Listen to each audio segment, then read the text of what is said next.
chapter, Job begins his response, and it runs through chapter 24. We're just looking at chapter 23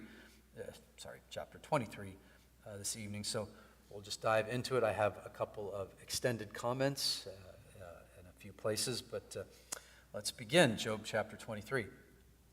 And Job answered and said, "Today also my complaint will be rebellious. My hand has grown heavy because of my groaning." Okay, we'll stop there already because there are a couple of significant things there that are easy to miss.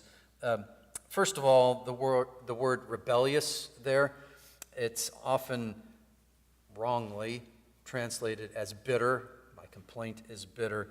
The ESV, I believe, does that. A lot of translations do that.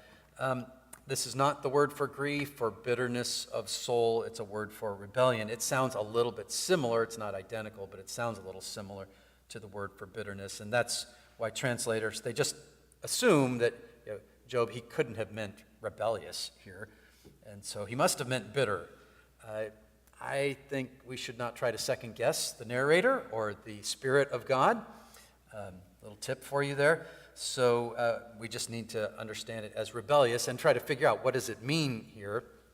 You see on the translation handout that I put the word rebellious in those quotation marks, and we've seen this sort of thing before. I think Job, he's using a word that his friends would use to describe the things that Job is saying, to describe his complaint. This is not really how Job himself would describe his complaint. So Job is not attempting to rebel against God, but his friends are convinced that he's doing something like that. He's being very stubborn. He hasn't listened to their wonderfully wise advice and counsel